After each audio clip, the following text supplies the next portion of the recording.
Good morning, everyone. How are you all doing? Thanks. How are y'all doing today? Good. I'm good. Amazing. That's awesome. Good. Less so. That's fine. All right. Does anyone have any questions before we get started?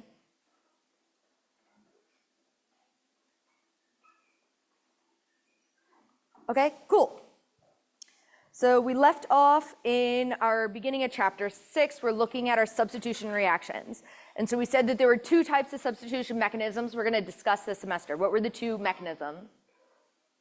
SN1 and SN2. All right. How many steps are there in the SN2 reaction? One step. SN2, one step. How many steps are in the SN1 reaction? Two. SN1, two steps. Good. In SN2, it is the leaving group leaves as the nucleophile attacks. In SN1, it's leaving group leaves, then nucleophile attacks. That's the two steps. So we left off looking at our SN2 reaction in greater detail. And so we had said that our rate is dependent on both the substrate and the nucleophile. That's what that 2 tells us, is that there are two things in our rate equation, our electrophile and our nucleophile. And we had looked at our energy diagram, said that if it's exothermic, which most of our SN2 reactions will be, then we're seeing that we have this long bond between our nucleophile and our carbon because it doesn't exist in what you're closer in energy to, and a short bond between the carbon and the leaving group because that bond does exist in the state that we are closer in energy to. And where we left off was we were looking at our stereochemistry of our SN2 reaction. And so we said that our SN2 reaction occurs with backside attack. So that is that inversion of stereochemistry. So we had this chiral center first, where it was 1, 2, 3. When you connect 1 to 2 to 3, that is clockwise with the lowest priority on the dash. So that was an R stereocenter. And then we said that if our nucleophile remains number 1, then when we have that backside attack, now we go 1, 2, 3. We are clockwise, but with our lowest priority on the wedge. So now we are S. So R went to S. We had that inversion of stereochemistry. So you can either imagine it as the nucleophile just switch places. So if your leaving group was on a wedge, then your nucleophile is now on a dash. Or you could think about it as it came from this backside. So we're going to do this like umbrella flip. So if you've ever had an umbrella in the wind, how it like will flip inside out. You can kind of think of it that way. We're like, here's our umbrella, and then it's going to flip inside out. So you could draw it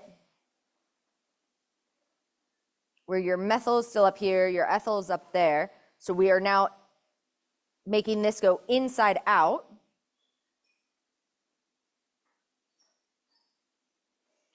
And then you keep your nucleophile on the wedge then. So now the nucleophile is still on the wedge, same as your leaving group.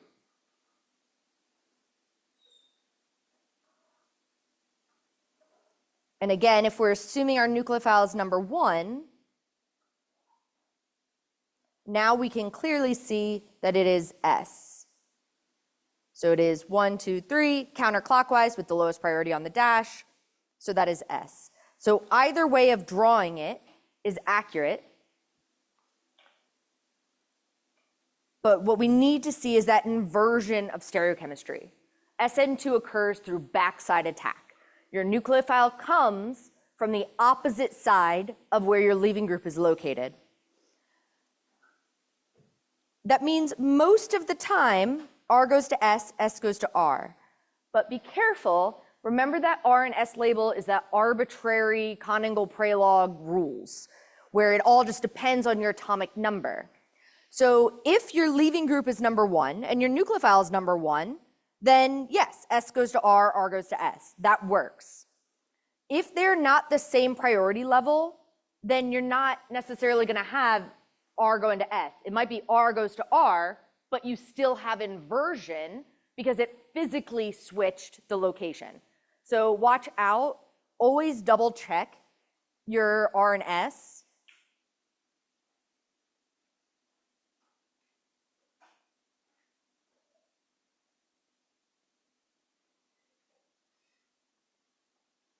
Because that uses your Coningle-Prelog rules, which are those arbitrary set of rules just based on your atomic number. So like it doesn't, I'm saying sometimes you get R and it goes to R. It all just depends on what your nucleophile was. So you'll always still have inversion. SN2 must occur with physical inversion.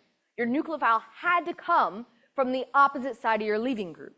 It must. There is no exception. It's the only way to do SN2. And that is because of our orbitals.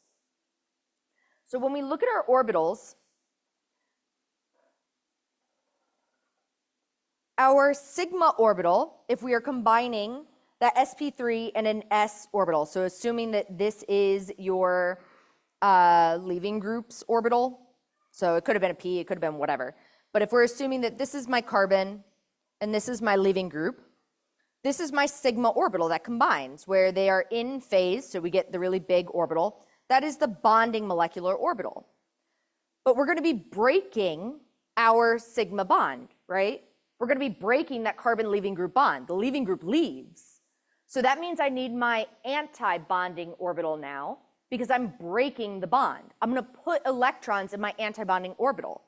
So the anti-bonding orbital is now where they are mismatched, so they repel each other, and we get this general shape, where it is our carbon is here and our leaving group is here.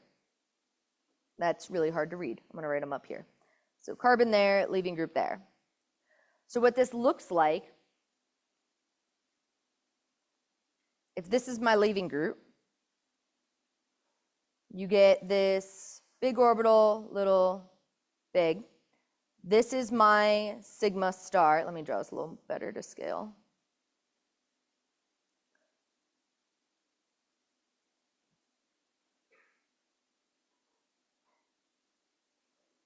That's my sigma star.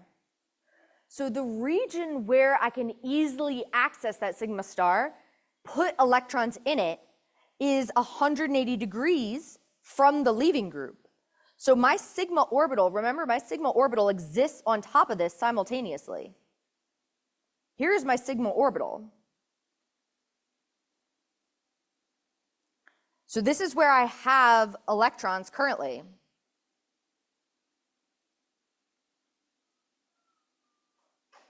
So the only open spot where I can put electrons to break the bond, where it's coming from where electrons aren't existing, is on that back side.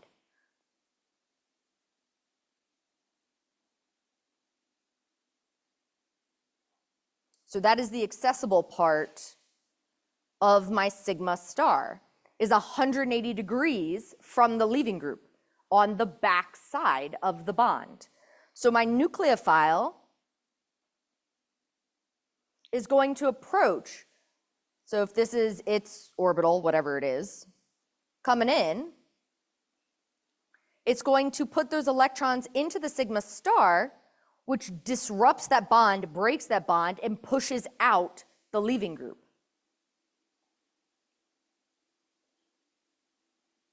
I'm going to do the purple hash marks that way, so it might be a little bit easier to see. Remember that they exist simultaneously on top of each other. The sigma and the sigma star both exist. We just typically don't draw in the sigma star unless I need it. So that looks really messy, which is why we normally don't draw in the sigma star. So what it looks like if you just look at the sigma star,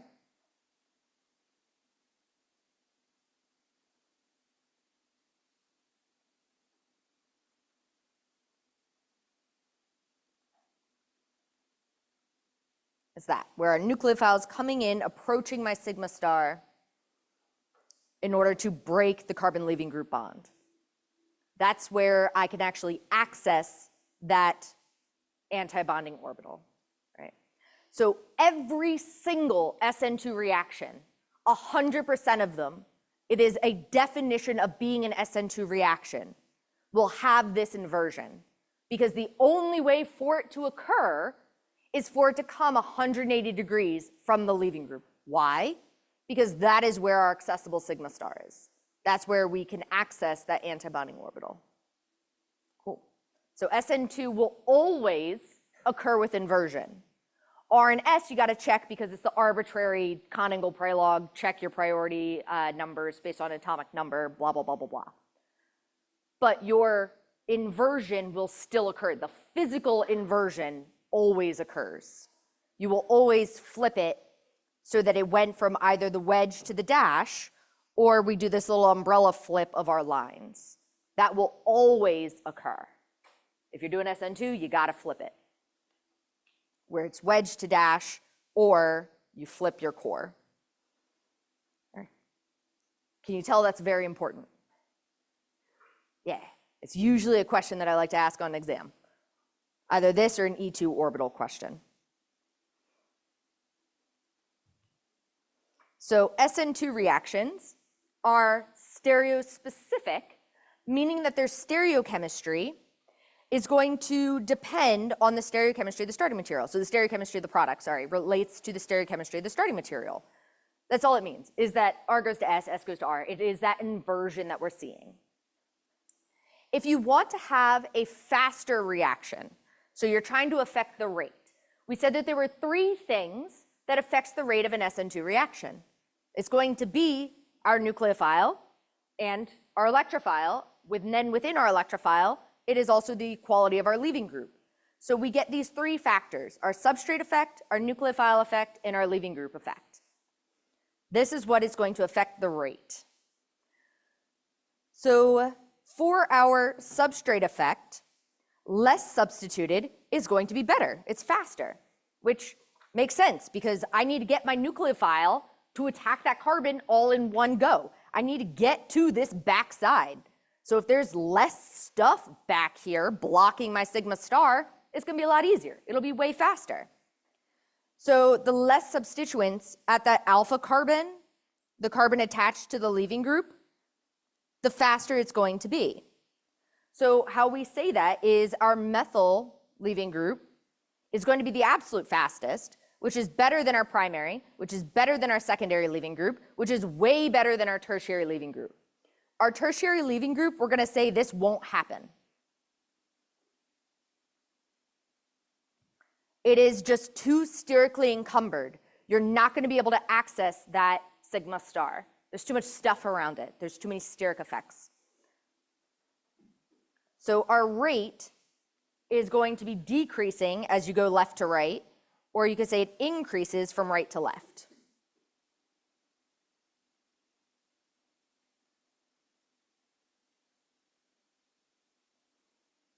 We're going to say the tertiary is the slowest, so slow that we don't even observe anything happening.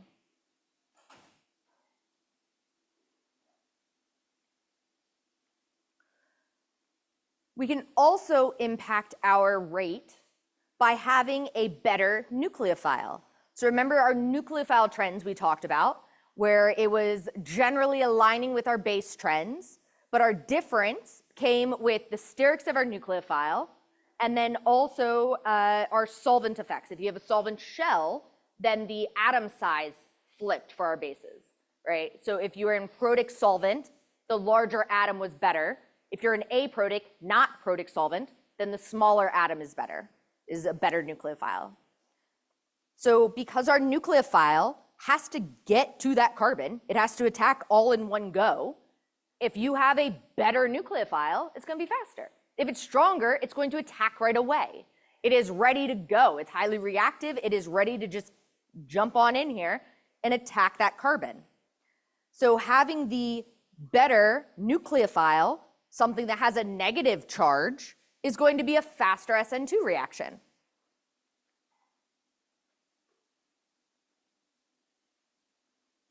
When we're comparing that relative nucleophile strength. Stronger nucleophile, faster SN2. Our third factor that we look at is kind of tied into our substrate effect. So this is looking at our leaving group quality. So you need a good leaving group in order to be able to do SN2. You need your leaving group to also be leaving simultaneously. So you need something that's going to leave and stay gone, not come back right away. So we need a good leaving group. you may need to activate it first.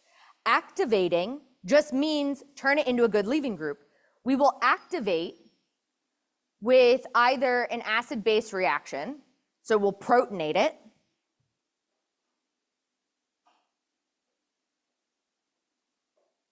or we'll turn it into a sulfonic acid.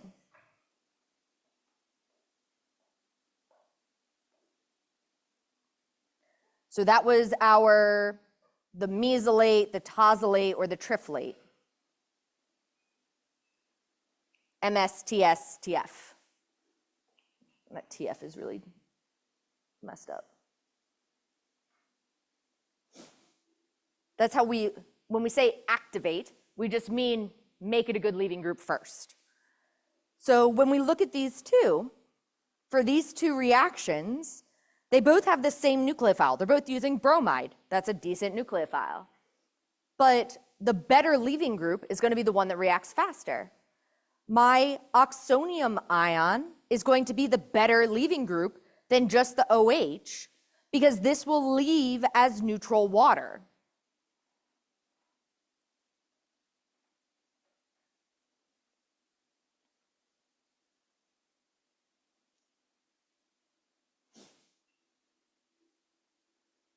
So the better the leaving group, the faster the reaction.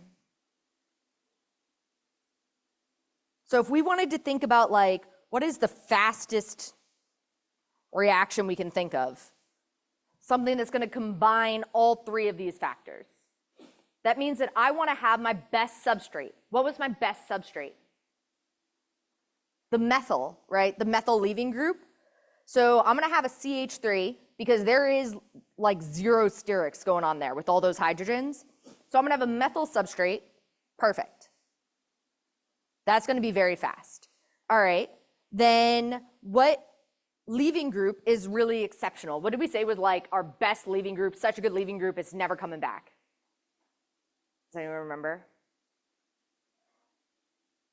That triflate, the OTF.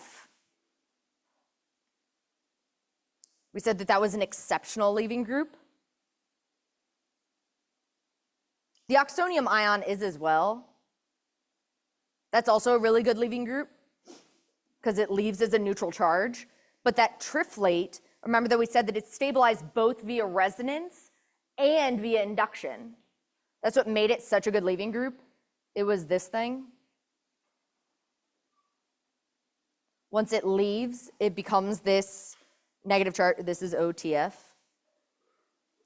So it is stabilized via resonance, where I get all this resonance, and induction pulling that electron density away. So this is like totally spread out across all the atoms. It is never going to be a nucleophile. So that OTF is a really good leaving group because it is so stable once it's on its own. So there's our great leaving group. And then I need a great nucleophile. So what is something to consider when we want a great nucleophile? What are some of the factors that'll make a really strong nucleophile?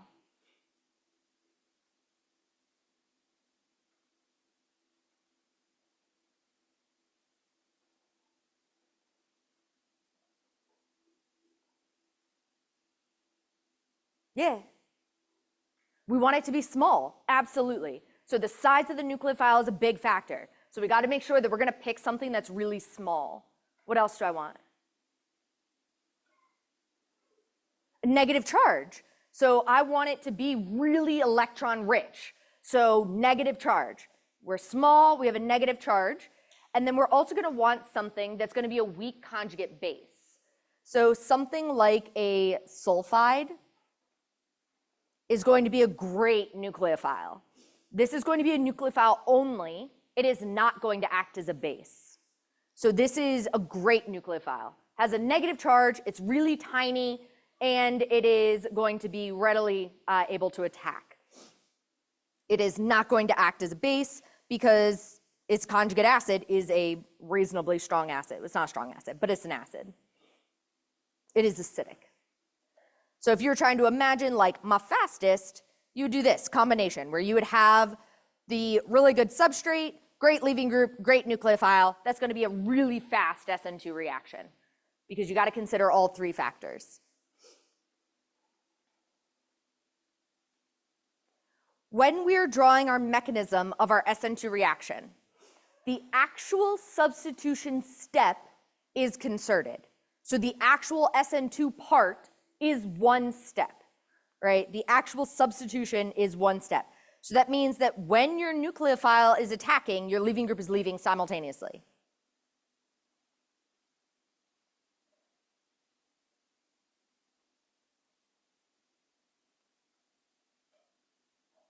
When your nucleophile is attacking, your leaving group is leaving. That is one step. That is the actual SN2 part of it is one step. But if you have a bad leaving group or a neutral nucleophile, a weaker nucleophile, then we're going to have to add some steps before or after our substitution. So our actual mechanism itself might be multiple steps, even though the SN2 part is one step, right? So we might have extra steps before and after. The extra steps are going to be acid-base steps. So when we look at something like this, we said that our bad leaving groups, that hydroxide, the hydroxyl group, the alcohol, is a bad leaving group because you make hydroxide, and the hydroxide's really reactive. So we said that this won't happen. You're not going to be able to have this come in. This won't happen without activation.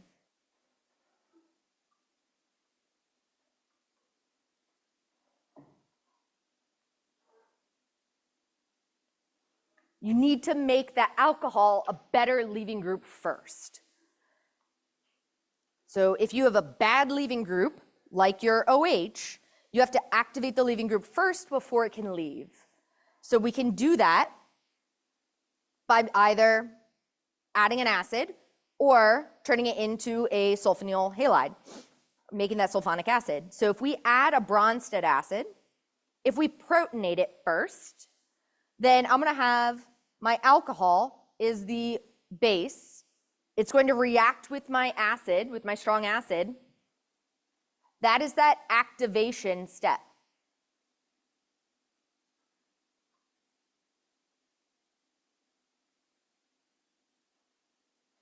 It is just an acid-base reaction. So that now I get my nucleophile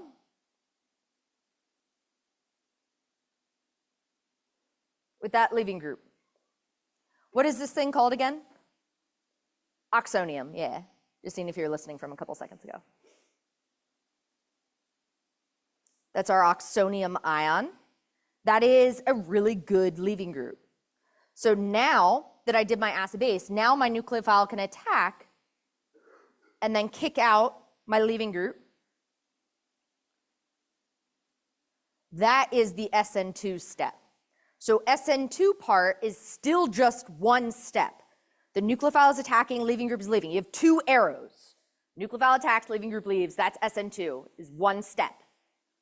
But in order to make the reaction occur, I had to have that acid-base step first. So my full mechanism involved acid-base, then SN2.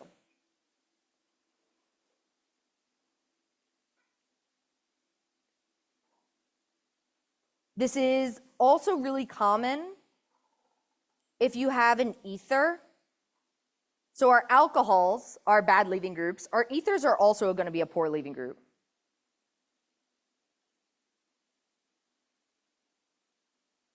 Because it will also make an oxide, an O- when it leaves. So if I have methoxypropane, 2-methoxypropane, I need to protonate it first in order to make that good leaving group.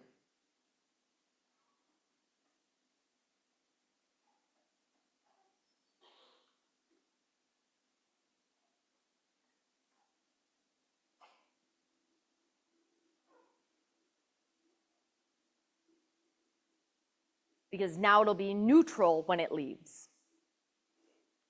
So it's going to be more stable taking that electron density. So that'll be adding that acid-base step first. The other way that we can activate our alcohol, activate a bad leaving group, is to turn it into a sulfonic acid first. So the alcohol, that OH, ends up attached to the sulfur. That OMe is there. Our sulfonyl chloride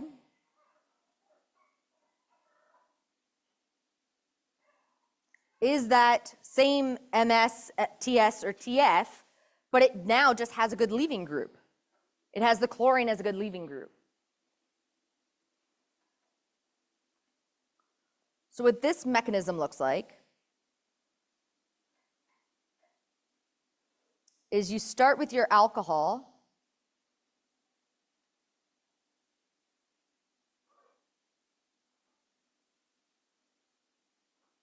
so we're doing the triple chloride, that's what the TF means.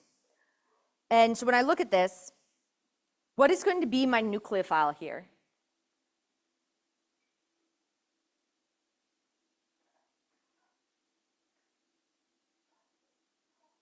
Okay, let's start in this order. What is my leaving group? Where do I see a good leaving group? Chlorine. So the chlorine is going to be my leaving group. So then what does that make the triple chloride? The nucleophile or electrophile? Electrophile, because the leaving group is on the electrophile. So then what does that make my alcohol? The nucleophile. So the oxygen is what has that electron density. So we're going to have our alcohol is going to attack the sulfur and kick out the leaving group, kick out the chlorine, right? Because we always attack next to the leaving group. What reaction did we just do? If my nucleophile attacked and my leaving group left all in one go? SN2. So I can actually activate my alcohol with another SN2 step.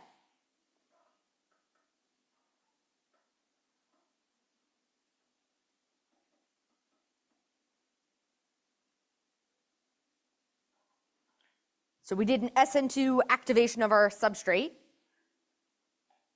because all the SN2 is saying is that we are having our nucleophile attack and leaving group leave all in one go. Bless you. This reaction is typically run with pyridine. I didn't give you pyridine here, so you can't use it. But usually it's run with pyridine. So if you have pyridine, where do I want to put this? Make a little side note up here.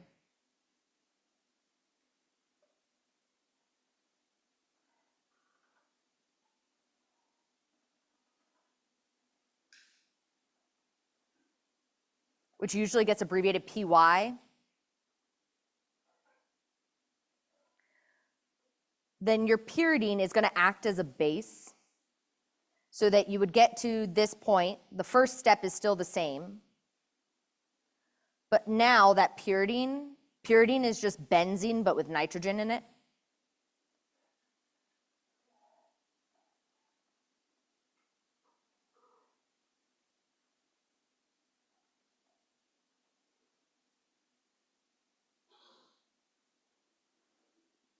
That pyridine just acts as a base. So if you have pyridine, or if you have a base in step one, it just means you get to your neutral OTF. Without a base, we're going to stay positively charged.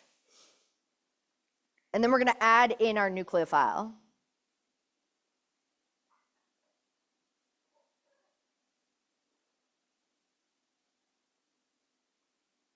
We also lost the chloride. So that now my nucleophile attacks that carbon, because remember, if you see the positive charge but you have a full octet, you attack next door.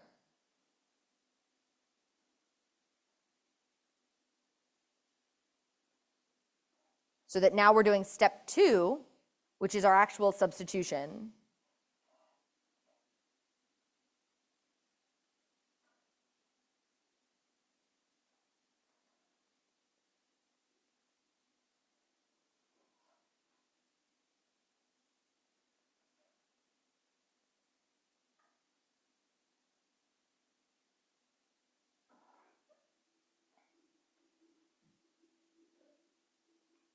The only point that would alter your stereochemistry of my substrate is when you're actually attacking the electrophile. The electrophile is what sees inversion of stereochemistry.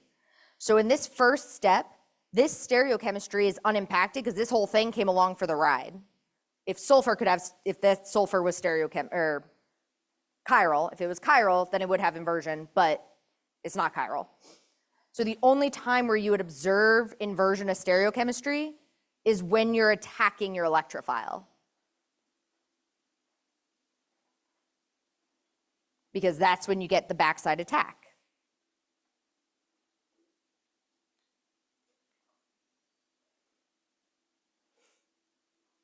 So that's if we have a bad leaving group.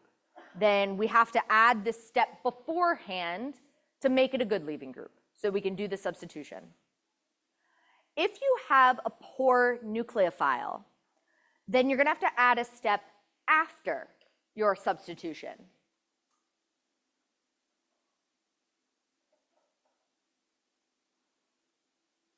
And it will most likely be a deprotonation after your substitution. So your poor nucleophiles, these are things that are neutral. Are neutral nucleophiles, so like water, or methanol, or ethanol, are alcohols.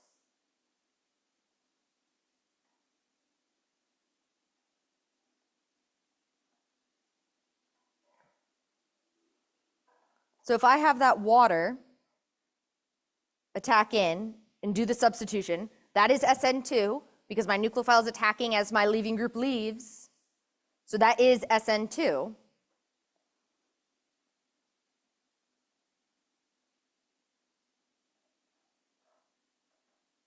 But I now have a good leaving group. I'm not going to stop until my substrate is neutral. I'm not going to end until my neutral or my substrate is stable. And it'll be stable when it's neutral. So right now, I need to do an acid-base reaction. I need to deprotonate in order to get it neutral. That's the only difference between here and here is the alcohol has an extra H+. So I need to lose this H+. What is my best base in solution?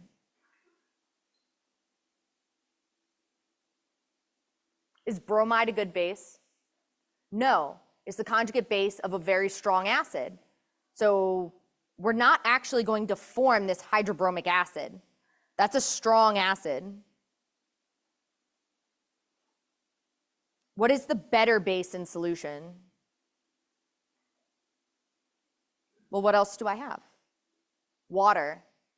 Water is our better base. So that bromide, even though it's negatively charged, remember that if you are a strong acid, if you make one of our strong acids, you're a terrible base. Like just flat out, it's one of our violations to our normal carry-o or carry or whatever. I have billions upon billions upon billions of those water molecules. We don't ever run a reaction where you just have one and one. Like you don't run just one molecule at a time. You can't hold one molecule, right? You get like Avogadro's number, 6.022 times 10 to the 23rd. Like that's a lot of molecules. That's 23 zeros of molecules, right? A million is just 6 zeros. A billion is 9 zeros. We get like 23 zeros. That's a lot of molecules. Yeah, you can just pull another one. Another one will be hanging around in solution. So you just take another one, that'll be your better base. That's what's going to do the deprotonation.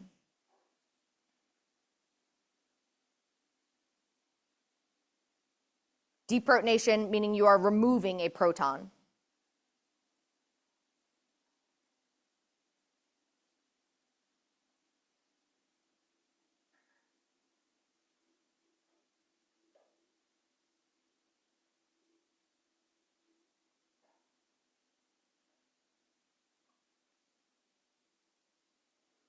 Don't end with a charged product, carbon scaffold. Substrate, we'll say that way. Don't end with a charged substrate.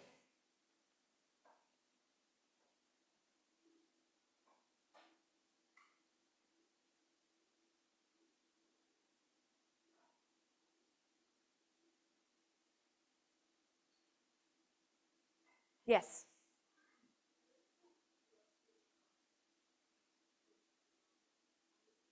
Yeah. So it also exists.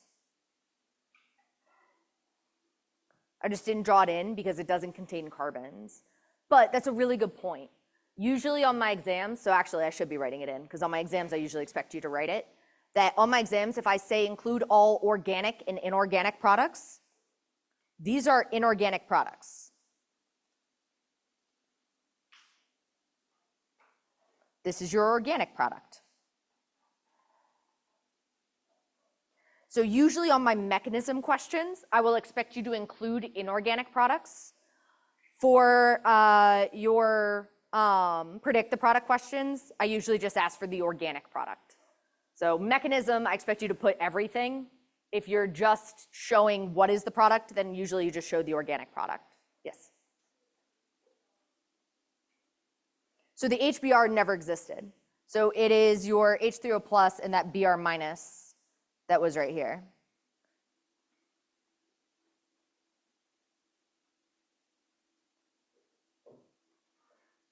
One other thing to point out while we're talking about expectations of our mechanism questions, all of our reactions are technically reversible unless you are making a gas. If you make a gas, then you actually are irreversible. Then you truly are forward arrow. But usually because I'm kind of lazy and I don't want to write equilibrium arrows all the time, my substitution arrows I typically just show with a forward. If you want to show equilibrium, that's cool. That's technically more correct. Where I want you to always show equilibrium arrows is going to be anytime you do an acid-base reaction. Because I want you to remember that acid-base reactions happen very quickly. They are kinetically favored. Protons just fly around, so it can easily go backwards. So because it's really easily reversible, I want you to always include the equilibrium arrows when you're doing an acid-base reaction. So if you want to do equilibrium here, you can.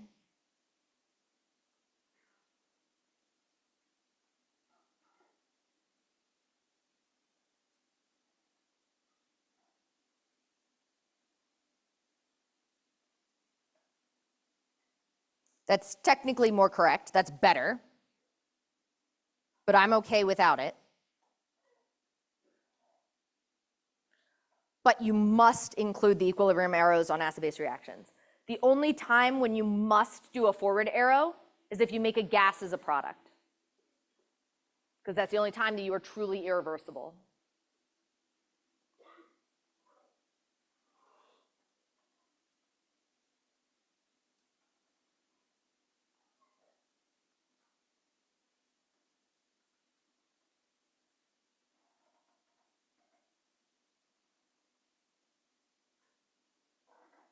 So you must use a forward arrow if you make a gas. You must use equilibrium if you're doing Bronsted acid base. And then everything else, I don't actually care which arrow you use.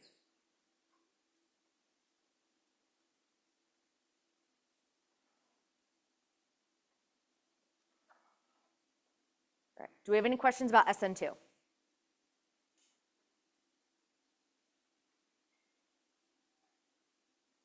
Yeah.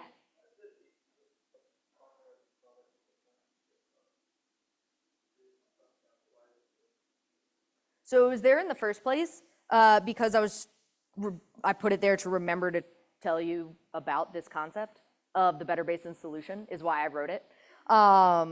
But it's mostly, so I put it there for two reasons. One, to remember to tell you that it's actually going to be the hydronium ion, but then also we need to acknowledge where the elements went.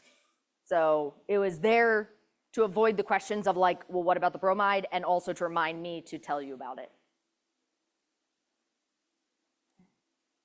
Any other questions about SN2? Yes.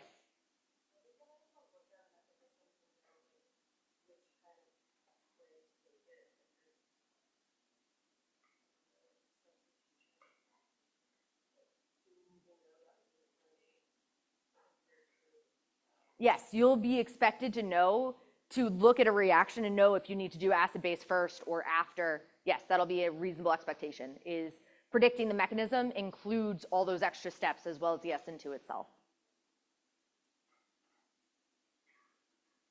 Any other questions?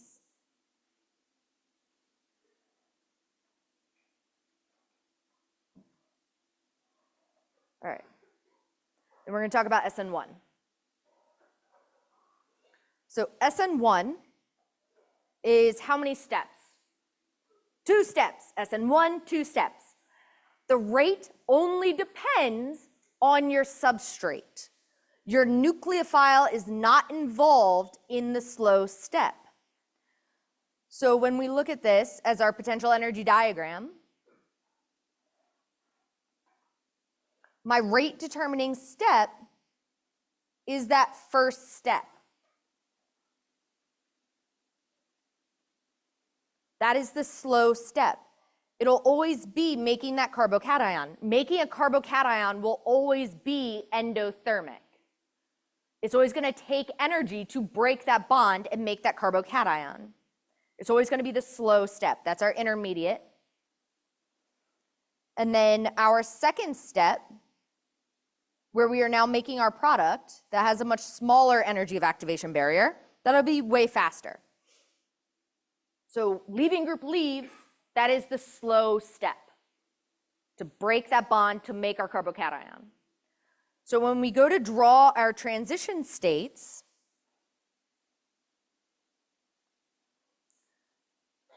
and sorry, didn't actually give you your product.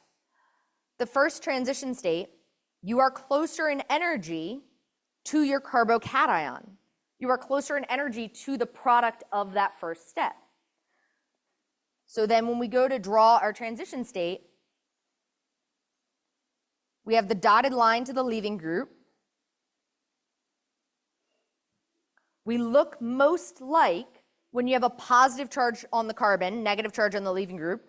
So I'm going to have a partial positive on my carbon, partial negative on my leaving group. And then do you expect that bond between the carbon and the leaving group to be long or short?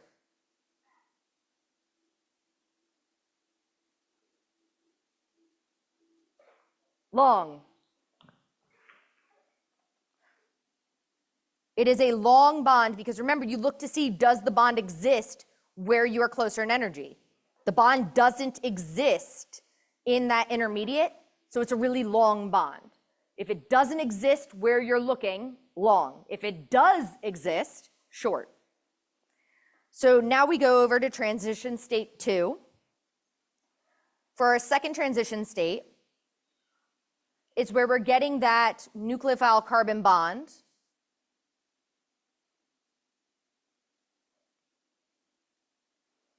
So I'll give you your nucleophile as well. So I'll tell you that it's negatively charged.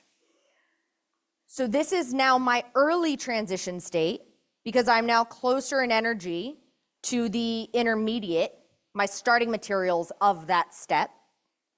And what I see here is, again, my carbon is positively charged. My nucleophile is now negatively charged. So I get a partial positive on the carbon and a partial negative on the nucleophile. Is that carbon nucleophile bond long or short? Long, because it doesn't exist in the intermediate. That's how we use our Hammond postulate.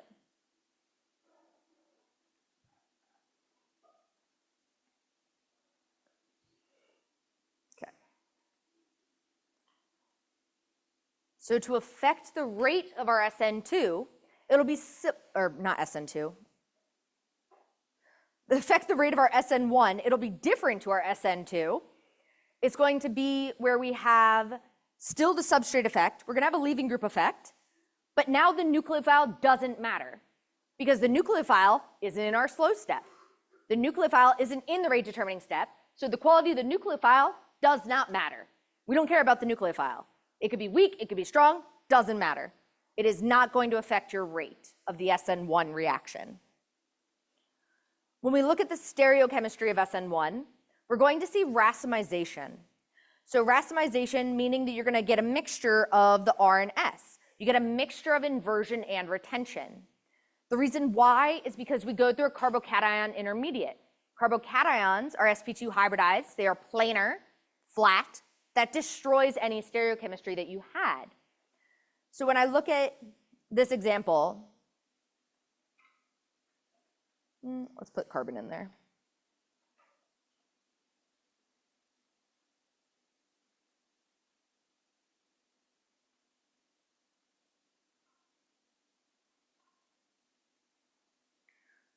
Is that molecule R or S?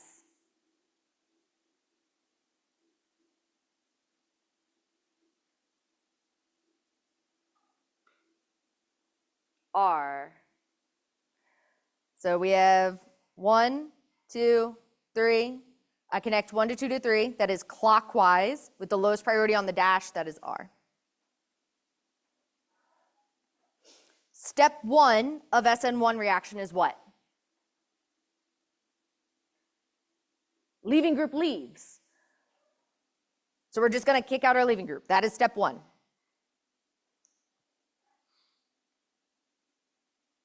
Step 1, leaving group leaves. That brings me to this planar intermediate.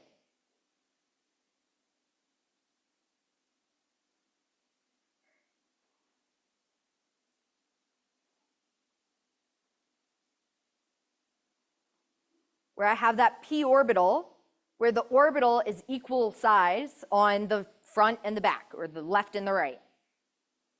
My nucleophile can now either come from the left or from the right.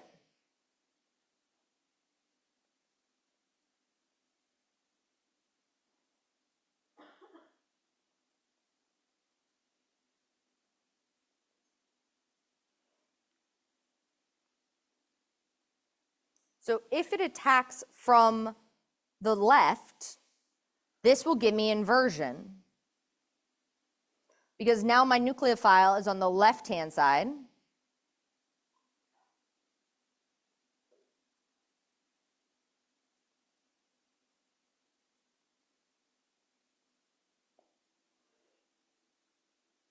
And if I assume my nucleophile is number 1,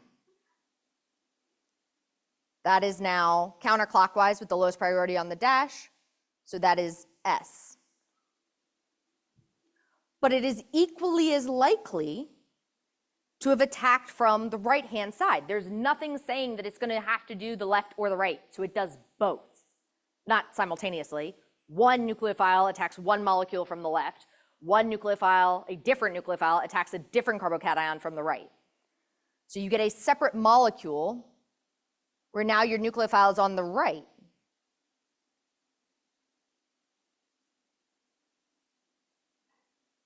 That gives you retention. And again, if I assume my nucleophile is number 1, I get 1, 2, 3, that is clockwise with the lowest priority on the dash, so that is R. So every time you make a carbocation, you get this racemization, where you destroy any stereochemistry that originally existed. Because it goes through that planar intermediate where you can now attack from the left or the right, the front or the back, the top or the bottom.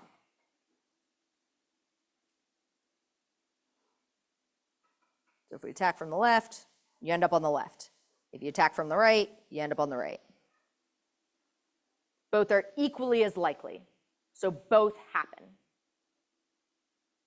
You get a mixture of R and S if you get stereochemistry.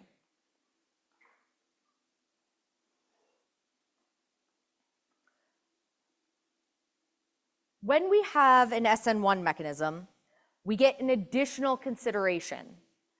Because we make a carbocation, we must make the most stable carbocation possible before my nucleophile attacks. So you're always going to have leaving group leaves, and then when you get the carbocation, you need to check to see, can I get a more stable carbocation? So it's the same general rules as SN2, but you get this additional rule because you make a carbocation.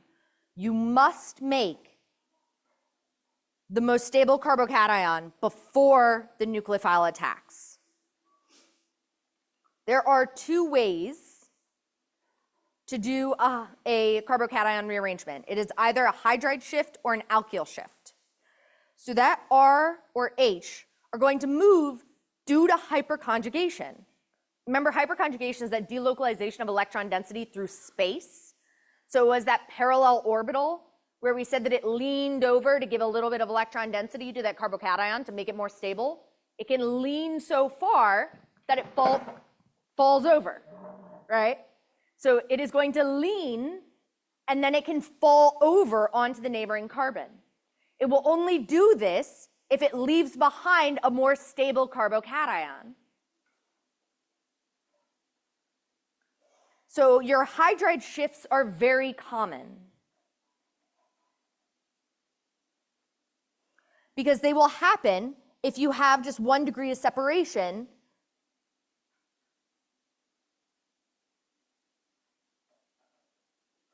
between your substituents. And remember, if you get resonance, it's even more stable. So it doesn't even have to be like a secondary to tertiary.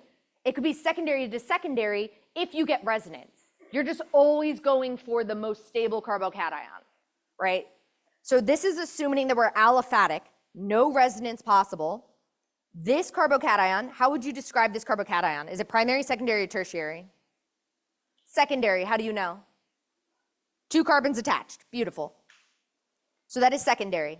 All right, how would you describe this carbon? Primary, secondary, tertiary, quaternary?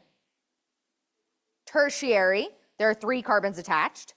So this hydrogen is also a tertiary hydrogen because remember, the hydrogen gets assigned whatever the carbon assignment is. So then how do you describe the carbon on the right? Primary, secondary, tertiary, quaternary? Secondary, there are 2 carbons attached. So if I tried to do a hydride shift from the right, I would just get another secondary carbocation. That's not more stable. So that won't happen. Instead, what we're going to see is the one on the left is what will move over. So we get this 1,2 hydride shift, meaning it must be right next door. We're not going to be able to jump over multiple carbon atoms. It's got to be right next door that we can do this shift.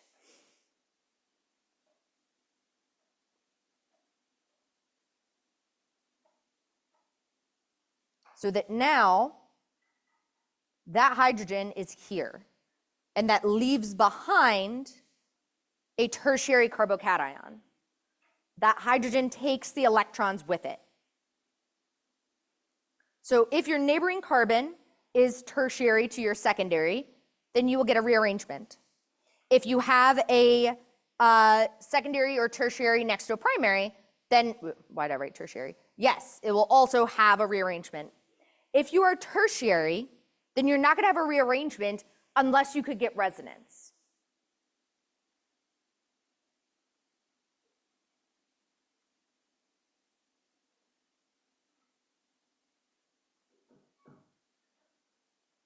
So unless you can add in resonance structures, so you're going aliphatic to allylic, that'll happen.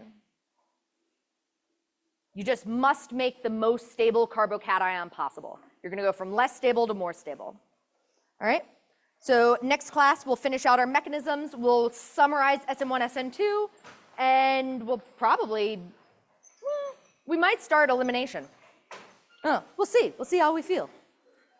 All right. Have a wonderful day.